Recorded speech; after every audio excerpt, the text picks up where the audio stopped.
The secrets of ancient medicine have remained impenetrable for thousands of years. But now they are being rediscovered. Buried within forgotten texts lie accounts of shocking, gruesome treatments. How did Incan surgeons drill through the human skull to save patients from certain death? How did a fish with the power of a taser gun cure pain? An extraordinary surgical tool used to operate on a prince with one of the strangest head wounds in history.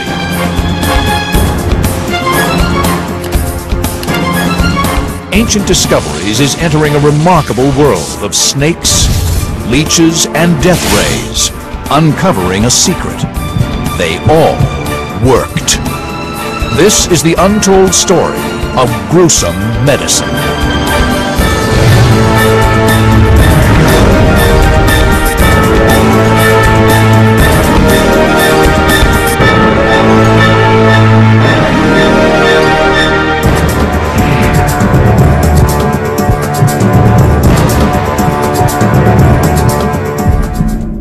Bloodletting. The very word conjures images of cruelty and sacrifice.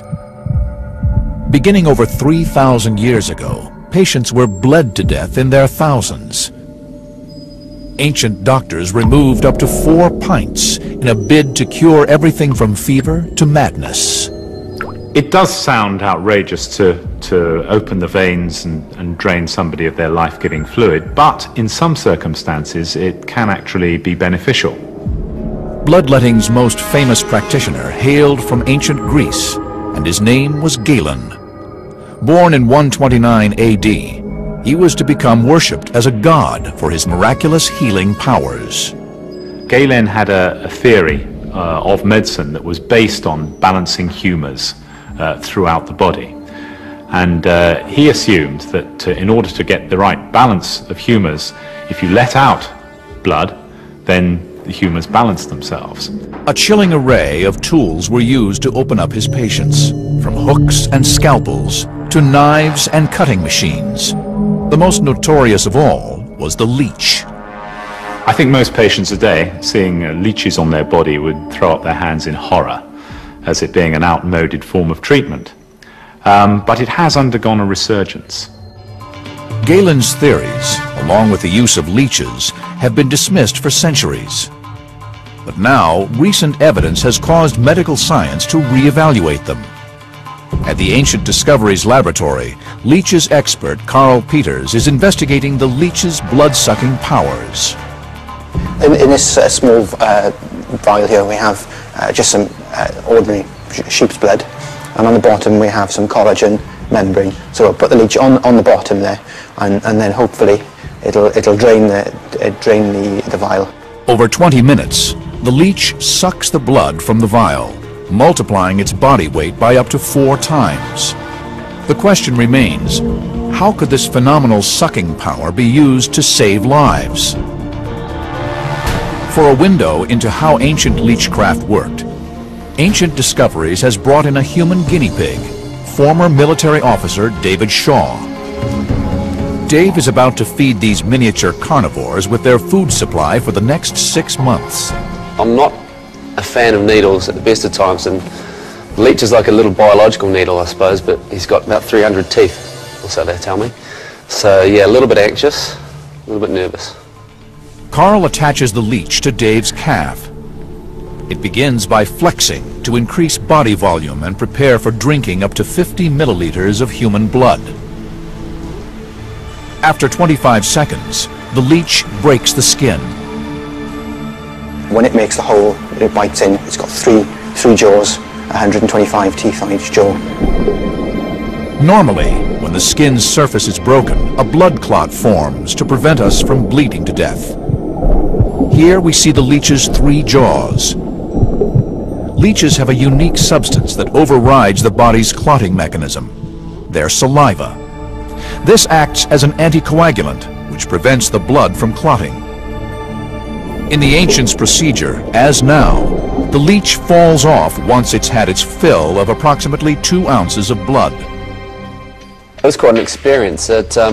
It surprised me the number of times that he actually felt a little sharp prick, and apparently the leech is not happy with just one bite of the cherry. He likes to dig a bit deeper and find the optimum blood supply. You could feel the bodily contractions of the leech as he kind of ingested the blood, but you couldn't feel a flow. Now begins the second part of the ancient procedure.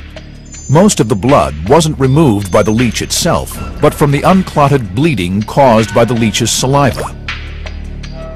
Once the leech feeds, because of the anticoagulants in the area, it'll sort of help the area decongest, and the hole it makes will still bleed for about 10 hours. So you get the blood into the artery and out so the hole leech is made. So it's keeping the area alive long enough for the body to repair.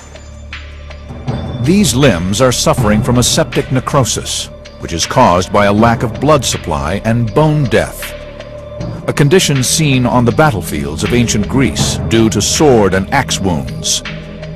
As the blood vessels are severed, limbs are deprived of critical nutrients in the blood, resulting in amputation or death.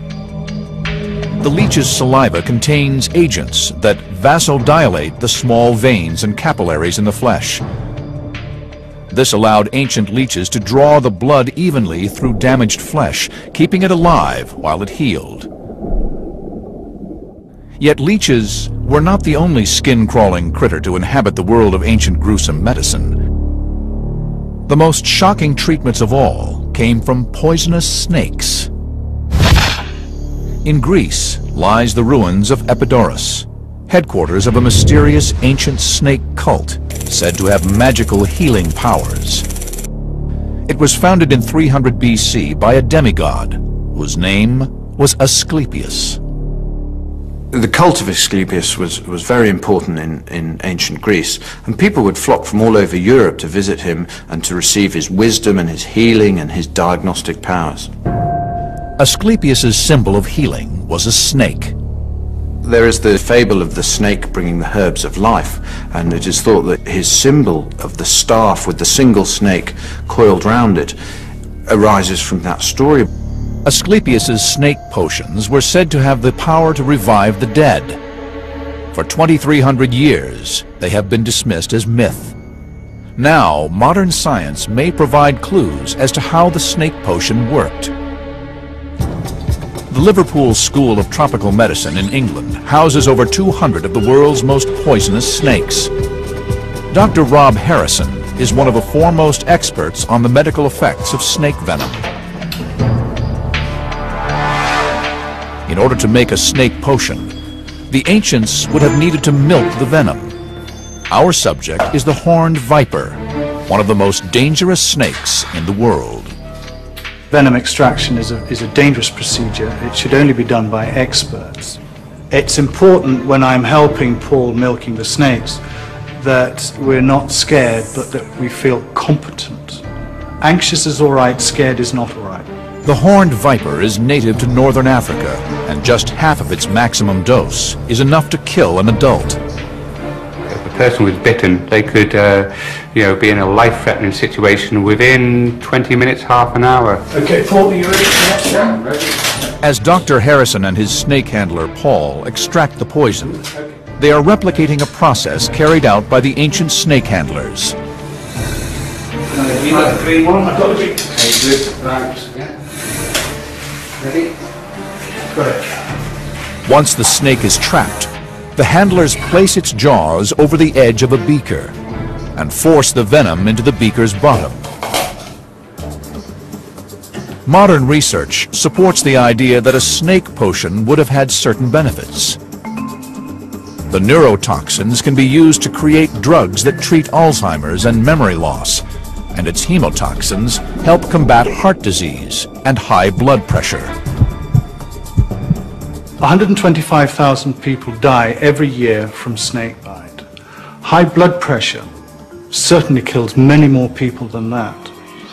And the ACE inhibitors, which are the most effective drug against high blood pressure, were developed from snake venom proteins. So we should look at snakes not just as enemies, but also as potential contributors to our better health. If the ancients did access the same unique properties of snakes as modern medicine, how did they ingest the venom in the first place? Amazingly, they may have drank it. Drinking lethal snake venom is not fatal, unless there are cuts in the digestive system allowing the venom access to the bloodstream. 2,300-year-old accounts tell of Asclepius's patients drinking from the head of a snake-covered gorgon and then developing the power to heal.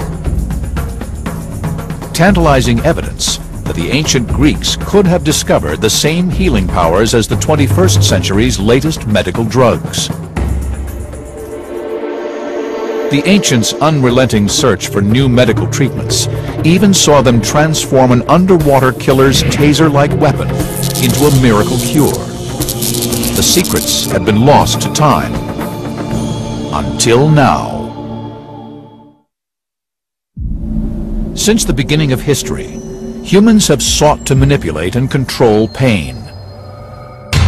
From ancient torture devices that inflict unimaginable suffering to magical ointments that make pain disappear. The fact that we want to get rid of pain is not new. And I'm sure the Romans, the Greeks, the Egyptians, and probably everybody who went there before them didn't want pain either. Today, when we think of pain relievers, we think of aspirins or morphine. But in 100 AD, the Romans discovered a very different solution to pain relief. A secret lost to history that depended on a terrifying denizen of the deep.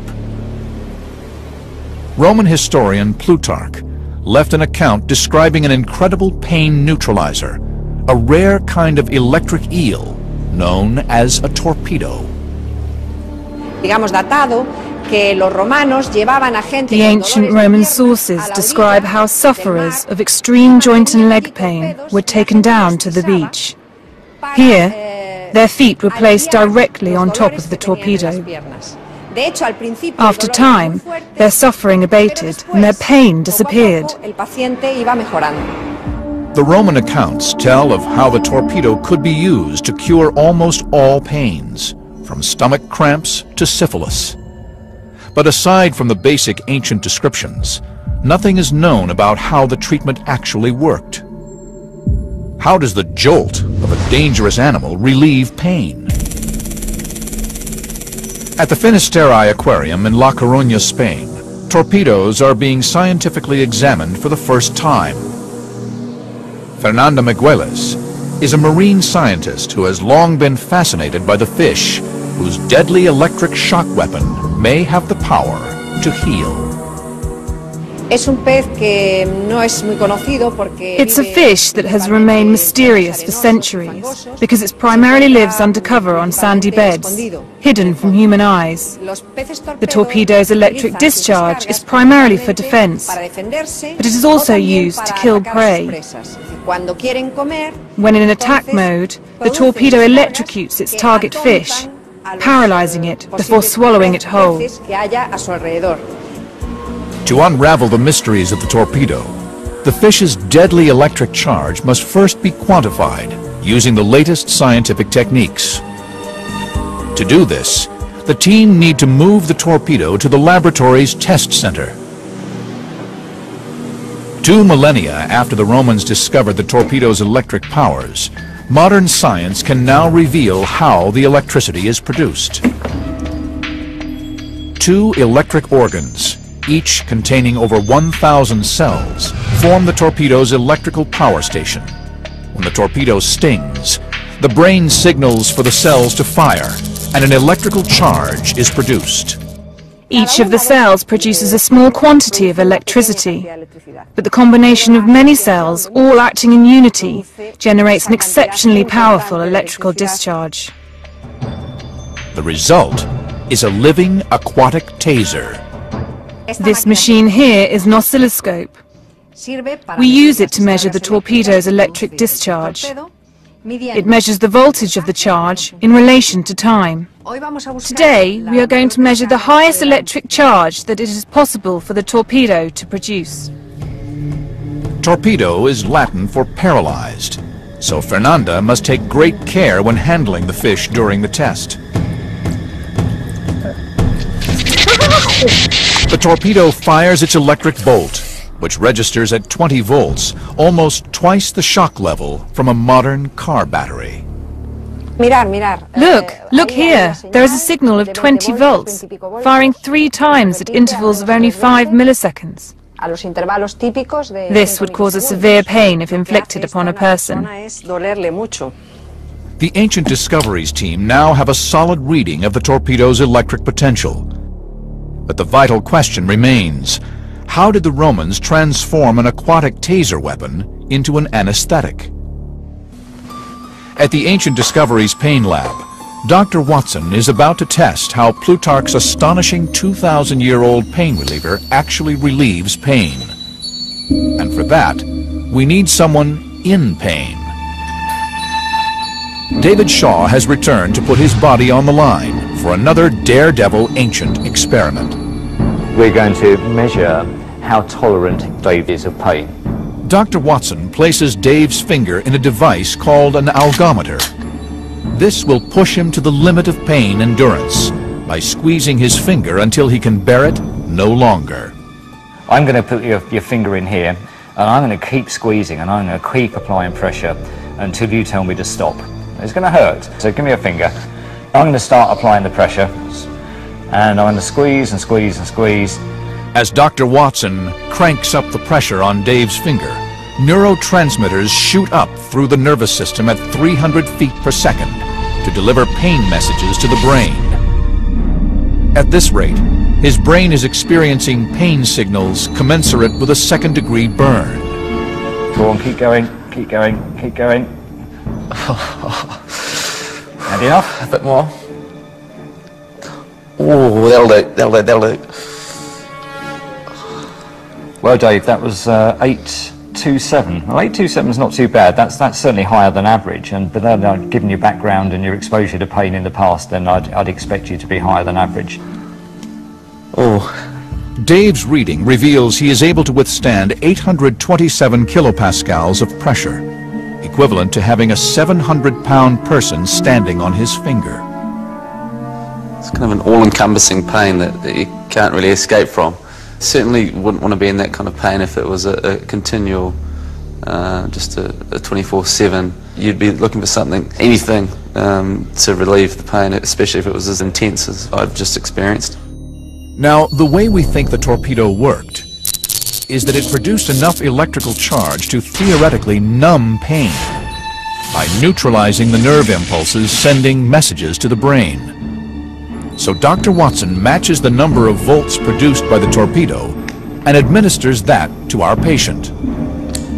We're going to be using an electrical stimulator that delivers a particular kind of current. It's really just a modern version of what the Romans were doing with their torpedo fish. Okay, Dave, so what we've done is we put a couple of fairly big electrodes here. I'm just going to turn this up really slowly. The electrical current is almost identical to the 20-volt reading from the torpedo. If the ancient accounts are correct, in his electrically numbed state, Dave should now be able to increase his pain score of 827 kilopascals. How it works is this: there's a gate in the spinal cord which controls how much pain does and doesn't get through. We're simply using electricity to make the nerve fire. The stimulation of this nerve is going to shut the pain gate, and effectively we're going to reduce the ability of the body to transmit pain from the hand up to his brain. And if the pain starts in his hand but doesn't reach his brain, he can't feel it, and therefore he will feel less pain. Now, Dr. Watson must test whether the electrotherapy theory works in practice. After 15 minutes of electrical stimulation at 20 volts, Dr. Watson cranks up the penometer for the second time.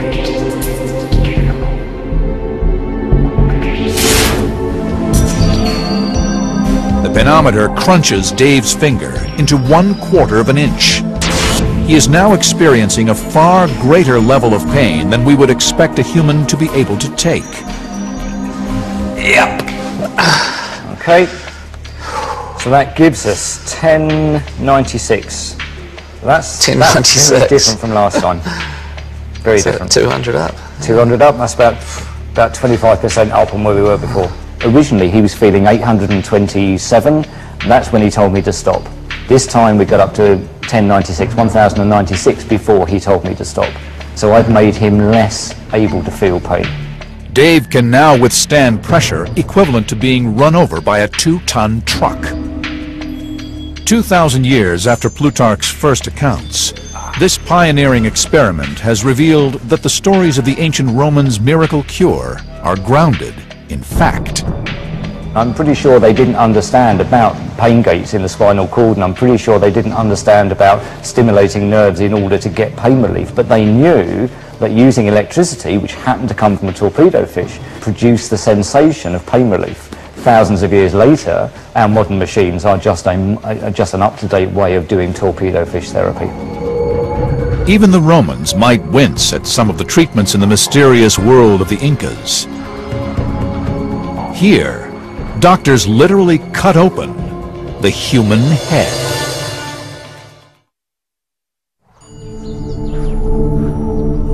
In Cusco, Peru, in the remote reaches of the Andes, a cache of over 500 Incan skulls has been discovered. Over half bear signs of terrible, seemingly impossible injuries. Circular wounds in the skull up to 3 inches across, too precise to be inflicted by any known weapon. Evidence of an ancient, gruesome practice. Inca historian Peter Frost is investigating the mythical world of the Incas. The mystery of the Incas comes from the fact that they were a civilization that grew up in isolation from the rest of the world. There wasn't any contact with them, and they didn't have a written language. The skulls were found in a region known as the Sacred Valley, home to the magnificent lost city of Machu Picchu. Founded in the year 1450, the city lies at almost 8,000 feet above sea level. Surrounded by cliffs and continually wreathed in cloud, this was the secretive citadel of a civilization that ruled over 1 million square miles and 10 million people. Yet the Incas lived here for just 100 years, sucking the mystery of the Incan skulls into the mists of time. 5 centuries later, new forensic evidence may yet solve the riddle. It suggests that the people survived their injuries. There are lots of examples of skulls that they've unearthed which show that the skulls began to grow back over the wound. The linchpins of Incan warfare were weapons such as the club or mace, weapons that deliver severe trauma injuries, such as a fracture to the skull.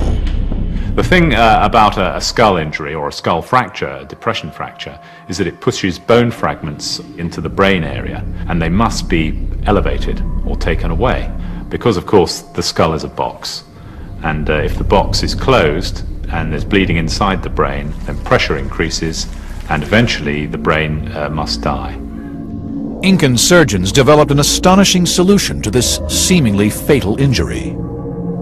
They did develop one technique which is extraordinarily sophisticated, which is skull trepanation. Trepanation is the removal of an area of the skull to release pressure or to decompress a depressed fracture of the skull. We can tell how long an Inca lived after the procedure by analyzing the skulls to see if they show signs of healing. Amazingly, in 80% of the observed cases, the Incas survived this early form of brain surgery. But how? At the Ancient Discoveries Laboratory, leading surgeon Mike Edwards is taking a journey back through 600 years of history. He is carrying out a trepanation using Incan tools on the head of a dead sheep, purchased from a butcher shop. The challenges involved in performing a trepanning in Incan times must have been tremendous. Let's imagine that I'm sitting on some Peruvian hillside with this chap's head between my knees, and I've taken the hair away by shaving, and I'm just making my first incision. Mike will use the same blade as the Incan surgeons, a form of volcanic glass called obsidian, which is 5 times sharper than surgical steel. Keep in mind, the Inca patient would not have been anesthetized. It's a tense time because I know it's going to hurt the guy that I'm operating on, but yet I have to keep my nerve. I mustn't be put off by his screams, and my hand mustn't shake. and I've got to know what I'm doing is going to benefit him. It's the same for any surgical procedure, apart from the fact, in this case, my patient's wide awake and feeling what I'm doing. The obsidian blade went through the scalp in one fluid move, so it's an incredibly sharp instrument. It takes Mike about 30 minutes to cut through the bone. Not long, unless you're an Inca patient. During the operation, Mike lacerates several cranial nerves, sending extreme pain messages instantaneously to the brain. Beneath the bone lies the dura, a thin layer embedded with blood vessels. It is the body's final layer protecting the brain, but it has the consistency of a cotton shirt. I'm very careful as I go through the skull not to damage the dura, because I know if I pierce the dura, it's going to bleed, and I may not be able to control the bleeding. I will also enter the brain tissue. It may be that there's pressure inside the brain that has caused me to be doing this procedure in the first place. So if I pierce the dura, there's every chance that the brain may just burst through like toothpaste and just come out in front of me, and the patient will die within seconds. Well, looking at this, I think this has been a successful trepanning. We've made the skin flap that you see here. We've gone through the periosteum, we've gone through the bone, and this, peeping up at us through this hole here, is the dura. The vast majority of patients were killed not by the trepanning, but by infection of the brain afterwards. But 8 out of 10 Incan patients survived. The bone reformed over the hole and the skin healed, leaving nothing behind but a small indentation. In the same time period, over 6,000 miles away in England, a simple blacksmith set about transforming medical history. How did he use nothing more than a hammer and molten metal to perform brain surgery needed to remove an arrow that had been shot straight through the head of the most powerful prince in the medieval world? The ultimate test center for medicine is the theater of war. Yet few today realize that the surgical techniques deployed in war zones from Vietnam to Iraq were invented over 2 millennia ago in Imperial Rome. The Roman drive for military might saw the creation of the Medici, the first medical army elite in history. The medics became very much more important and significant as the Roman army became professionalized, and this was around the 1st century AD by Emperor Augustus, who recognized the importance of having a quality medical support team for his forces, for his armies. Preserved at the Museum of Roman Civilization in Rome lies an intriguing collection of images taken from Trajan's column and dating from the year 113 AD. They depict surgeons operating on the front lines, applying bandages, splints, and emergency first aid.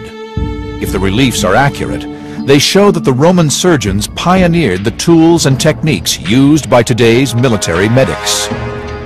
Leading surgeon Damien Mole is investigating. The basic principles behind surgery and surgical operations have changed little throughout the ages, even though the technology has. A battlefield surgeon would be interested in stopping blood or needing to perform an emergency amputation. He would have needed something to cut skin, muscle, tendon, which would be a knife, and he would have needed something to cut bone, which would have been a saw. This saw is still used by many operators to cut through bone during an amputation. An extraordinary account left in a 2nd century text by a Roman surgeon named Celsus describes an early use of scalpels, hooks, and clamps. Amazingly, its instructions are still obeyed in operating theaters today. Modern surgeons clean and stitch up wounds just as he recommended over 1,800 years before. Only a foolish surgeon would ever ignore history and ignore the past. The kind of clamps and that were used in Roman times are similar to the ones used today. There have been developments in the materials and obviously in the design of the clamps, but the principle of applying them and the mechanics used of the instrument to stop blood flow would have almost certainly been identical. Celsus's 4 sins of inflammation, redness, heat, pain, and swelling, are still memorized by every modern surgeon. This patient will later make a full recovery, a recovery founded on Rome's battlefield medics. Yet throughout history, survival depends not just on battlefield innovation, but also on rank and influence. The need to save wounded generals, commanders, kings, and even emperors has driven medicine to astonishing new heights. In the year 1403, Prince Hal, heir to the English throne, led 4,000 troops against an uprising that would become known as the Battle of Shrewsbury. He was aged just 16, and within 24 hours, his face would never be the same again. As the Royal Army advanced, the archers on the top of the hillside sent this hail of arrows down the hill. And contemporaries, when they've experienced a battle like this, all talk about how the sky literally darkens over because of the sheer number of arrows that come flying down through the sky.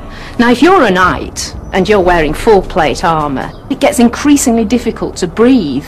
So as they're staggering up this hillside, the first thing they all do is throw back their visors, and that makes them immediately vulnerable to the arrows because their faces are lifted, and so that's exactly what happened to Henry V.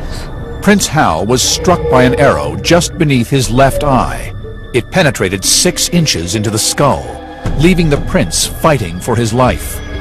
The extraordinary thing about the Battle of Shrewsbury is not just that Henry V got hit by this arrow, but that he didn't leave. He stayed on and he fought. This wretched arrow stuck in his face. At the Glasgow Digital Design Studio in Scotland, eminent neurosurgeon Ian Sabin has for the first time recreated this wound on a virtual Prince Hal. The arrowhead involved was a bodkin, which was designed to be armor-piercing, and as such would have punched its way through the tissues almost surgically. Potentially structures that were damaged include a nerve that exits just under the eye, called the infraorbital nerve, which gives feeling to the cheek, which would have left him with a numb cheek. It would then have penetrated the thin bone of the maxillary air sinus, which is an air-filled cavity within the skull, and punched its way through the nose, before ending up in this area, close to the jawbone or mandible, and very close to the carotid arteries. At a scale of over 1,000%, Ian is now able to map in 3 dimensions how perilously close the prince came to death. So if we now remove the facial skeleton to show the arrow track more clearly, we can see just how close potentially it came to structures that would have led to fairly rapid death. The jugular vein, the main draining vein from the brain, and the carotid arteries, the main arteries leading to the brain and to the facial muscles. In addition, very close also is the spinal cord and the brainstem, injury to which would have been instantly fatal. The prince was taken to Kenilworth Castle, in the heart of England. Its ghostly remains still stand. His attendants carefully tried to remove the arrow, but then, disaster. The arrow breaks. Now the prince has a bodkin arrowhead lodged 6 inches inside his skull. How will they get it out? And who in all the kingdom has the skill to do it?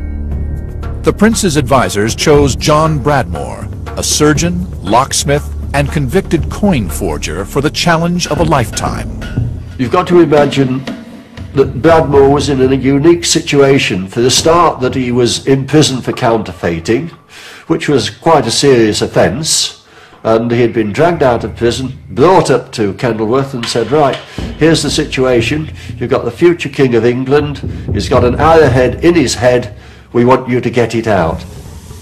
Just hours out of prison, John Bradmore hatched an incredible plan.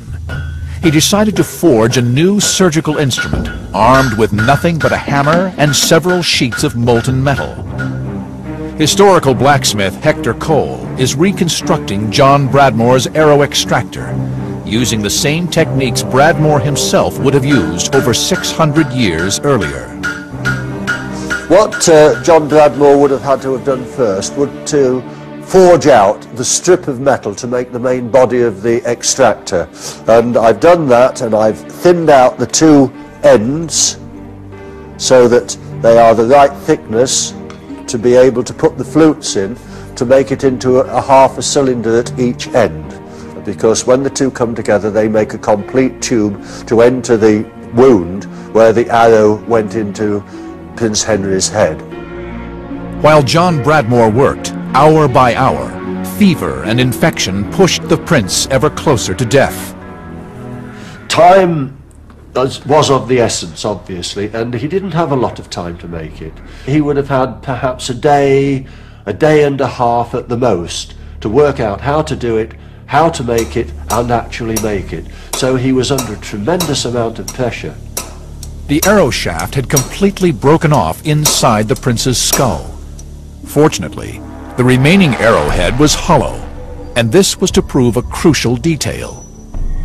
This extractor has to enter through the wound, locate into the socket of the arrowhead, and the clever part of it is it expands inside the socket, so it's not going to do any more damage to the future King of England. It grips the arrowhead tight, and then a little bit of a wriggle and out it comes. 6 centuries after John Bradmore forged his instrument, the Ancient Discoveries team are putting it to the test. Using state-of-the-art virtual technology, they are going to recreate the operation that saved the English prince. The question is, how did the future king survive? July 1403.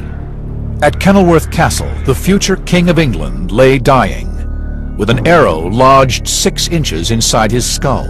How he survived has remained a medical mystery for 6 centuries.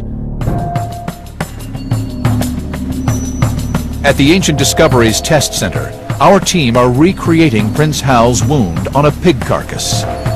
Using a 15th century longbow, an arrow is fired at 200 miles per hour into the carcass. Now, top surgeon Mike Edwards is investigating how our extractor can be used to remove the arrowhead. This is a pig carcass we're dealing with, of course, but we've got to draw some similarities between this and a wound in a human being. This is a big problem to treat because it's in such deep tissue and I can't see the other side of it. What I have to think about is, if I'm going to take out this arrow, what structures are going to be in the way to stop me doing that? Because, especially in the face, there are vital structures that must not be damaged. Mike's challenge is made more difficult because we know that during surgery, the arrow shaft was broken off, leaving the iron arrowhead deep inside the 6-inch wound. Now, as you can see, we've taken out the shaft of the arrow, but there's no arrowhead on it. And of course, this must be buried within the wound. Now, John Bradmore knows that there's an arrowhead lodged in there somewhere and he's got to get it out. This is where we test whether or not this implement, made in 1403, is going to be able to take out this arrowhead. Over 600 years ago, Prince Hal would have had to endure his skull surgery without any form of anesthetic. The original account says that this wasn't a straightforward procedure. So I'm going to have to be lucky for it to work first time.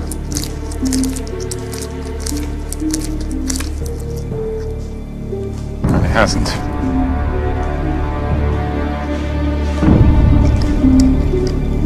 I think if I were doing this to Prince Hal right now as John Bradmore, my career would be on the line. Probably my head would be on the line. What I've got to do is just see whether I'm anywhere near the head of the arrow. Ah, I think that's it. Something's engaged. The question is,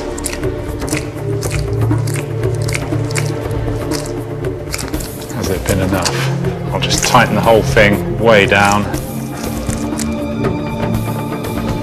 Oh, joy.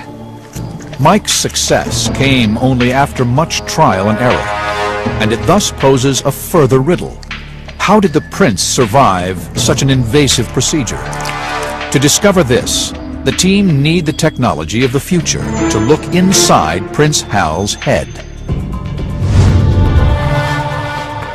At the Glasgow Digital Design Studio in Scotland, groundbreaking virtual technology may yet crack the riddle of the prince who should never have become king. What we've done with Prince Hal has built a three-dimensional model, but in layers, if you will. We've started with the outside tissues and worked in three-dimensionally.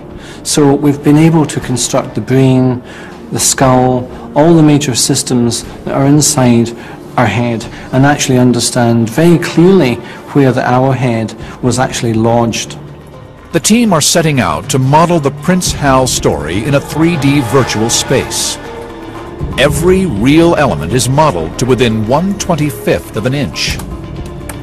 The way that we would build up a realistic 3D image for the arrow or the extractor would be to make the outline of the item, and then what we would use that line to make a set of surfaces. We can then use reference imagery from photographs we've taken, which we can then project onto the surfaces that we've created from those very basic lines, and we end up with what looks like a very realistic end product.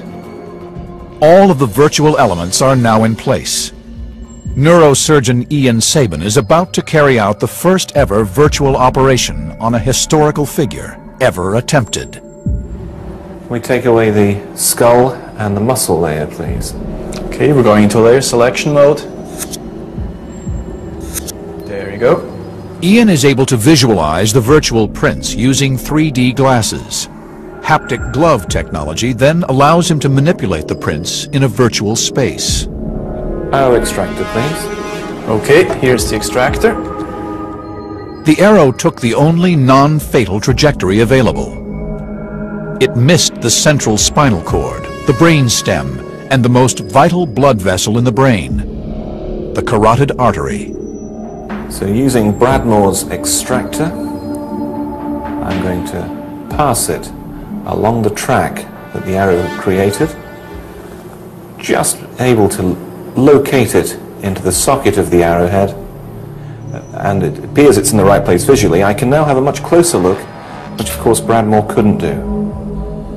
We can rotate the head and see the tip, and then get a really close view. And that's a view that I've certainly never seen before. That's phenomenal. Just missed the carotid artery. He was that close to death. At this point, 600 years ago, the prince would have been feverish, his heart rate approaching 120 beats per minute. Removing the arrow would have been crucial. But first, Ian must ensure he is correct on the location of the arrowhead. We're just about to take the arrowhead out. There may be torrential bleeding. We'll need people ready to put pressure on the carotid artery if that happens. Have some packs ready and some vascular clamps. Screw the thread home to open up the jaws so that I can now rock the arrow backwards and forwards, freeing it from its bony entrapment and gradually pulling it back.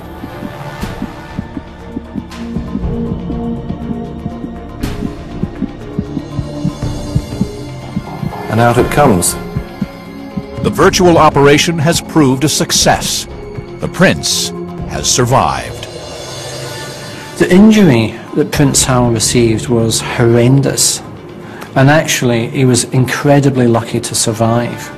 But we now can understand, using very advanced technology, how he was able to do that, what the surgeon of the time actually did. John Bradmore went on to become a celebrated surgeon and was paid 10 sovereigns a year for the rest of his life. These experiments have proved that the ancients' understanding of pain, trauma, and human anatomy was far more advanced than previously thought. Gruesome treatments, from leeches to snakes and torpedoes, should now be seen not as primitive, but visionary. Every hospital visit we make today, every life that is saved, builds on the pioneering groundwork laid by history's first doctors.